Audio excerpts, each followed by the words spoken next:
I decided to choose the topic of homosexuality, and I interviewed a lesbian couple and a priest. My personal beliefs before I did the interview about the homosexual couple were that I thought people who turned out to be homosexuals, they knew since they were, I believe that it goes into science and genetics. Like, I believe that they're born like that. My belief is that there is no choice, and I also believe that marriage isn't acceptable between like a lesbian couple or a gay couple, because the main point of marriage is between a woman and a man, leading to procreation. So then if you have a lesbian couple or a gay couple marry, they can't really procreate. So then would that count as a marriage? Not really. That's in my point of view though. At first, I thought my experience was going to be awkward. Like, I know this couple, well, like, I don't really know them that much. I know who they are, but not like as into the extent of being real close friends. And I have never really asked or gone into depth with them about their sexuality. So this was pretty new to me, speaking it with them. I also thought with the questions, they would refuse to answer some of them or feel uncomfortable, like at the same time I did.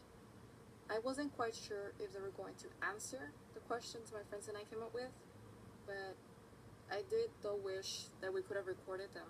Like, it would have been a better project in the end. What have I learned on the aspect of diversity?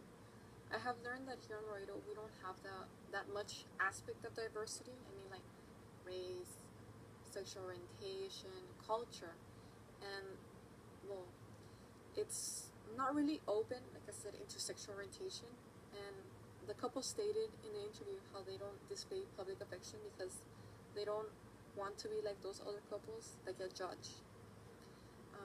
I also learned through them in this interview that old Hispanics, like grandparents, like they have a mentality of not the 20th century, but an older mentality compared to ours, and they're the ones that judge more. I also learned that there may be parents out there who may support the kid who is gay or lesbian, and then there's also parents who in the end they may know the kid is gay, but they don't really like support it. They don't support the kid, and they may kind of like cover it, like covering a cupcake with fudge, kind of like that. So they act like nothing really happened. So they just talk to the kid normal, even though they know the sexual orientation of the kid, but in the end they don't support it. In my experience with my own personal beliefs, well, I used to feel and kind of think that, well, I couldn't be near them two together because maybe one will get jealous of the other for talking to me. You know, like, I'm a girl and well, they are a lesbian couple, so I kind of thought about that. And I also thought like, well, my personal beliefs, like, it's super different compared to my beliefs to theirs, because I don't really accept like the idea of a lesbian couple being together in the same room, or you know, girl on girl. And well, I actually went through it being near them. I buried the idea because I had to do for the interview. So yeah. After this interview, though, my beliefs did change. I understood and listened to anything they were saying after I would ask them the questions during the interview. And I used to believe that the person may know their sexuality, like I said before, since they're born, like genetics. But that is what I had assumed.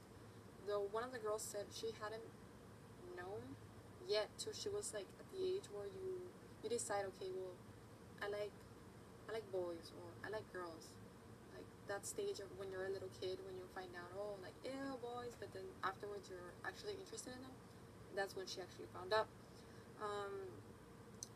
This changes my views also because, well, I got to hear more about what they have gone through.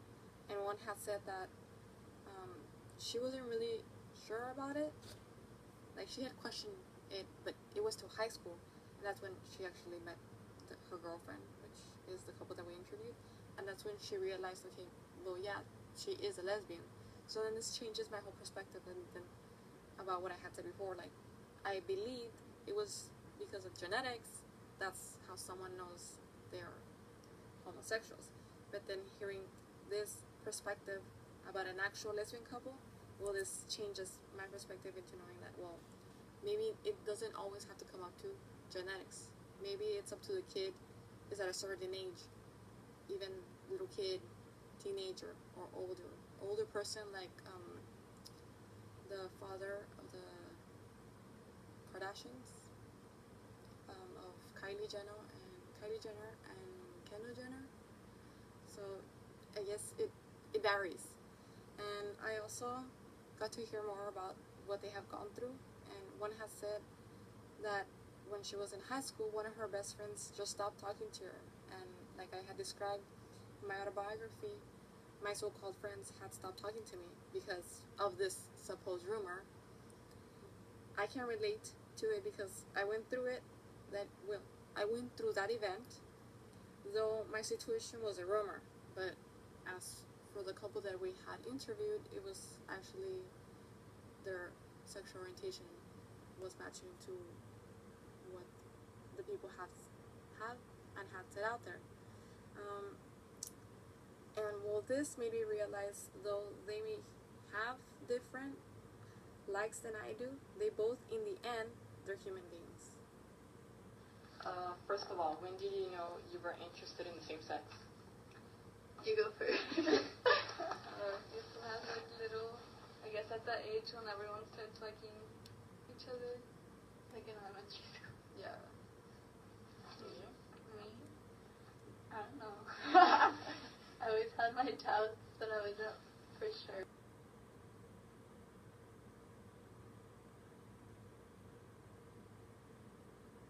As for my interview with a priest, well, my personal beliefs about a priest is that my respects to him or her, also like nuns, because, well, they won't have a normal life like anybody else, and also I believe that they don't go over the topic about homosexuality, and that in the Bible, homosexuality is a sin, and that you don't go to heaven due to your actions. Experience at first, well, before I actually went to the experience, I was pretty nervous about it. Like, I wasn't really sure what to expect because, well, talking with the priest about like sexual orientation and homosexuality, well, when it comes to mixing homosexuality and religion, well, both of them, it's a big topic, and well, I didn't expect for the priest to like expand a lot, but it would happen though, talking with the priest about it when they basically talk about religion. But the result were that he surprised me because, well, he made it smaller, and I actually liked the interview. In my opinion, it went pretty good, and during the interview, I actually would agree with what he was saying. I learned that to the priest, it's acceptable for someone to be a homosexual, yet what surprised me more was when he said that what he doesn't get or he doesn't understand was that society or the media is adding or having more roles for people to portray homosexuals. Like, for example, Modern Family, Baking It, many other shows out there, like also Grey's Anatomy, where they portray a homosexual couple. And well, it's making people question their sexual orientation, and it's making people also wonder, like, should they experiment on it? What are their sexual orientation? Are they straight? Are they gay? Are they lesbian? Are they bi? It's making them experiment what's out there rather than, well, for them to turn out to be a homosexual, not by influence, like for them knowing by their own. But I can expand on what my experience, the experience I had was that my assumptions about the point of view I expected to hear wasn't what I really heard. Like, I thought he was gonna be like, no, you don't go to heaven because you're homosexual, you're gonna go to hell. Like, I thought he was gonna be really negative about it, but through this interview I learned that I shouldn't have assumptions because, well, the priest actually was saying that, well, he himself, he doesn't know he's gonna go to heaven or he's gonna go to hell.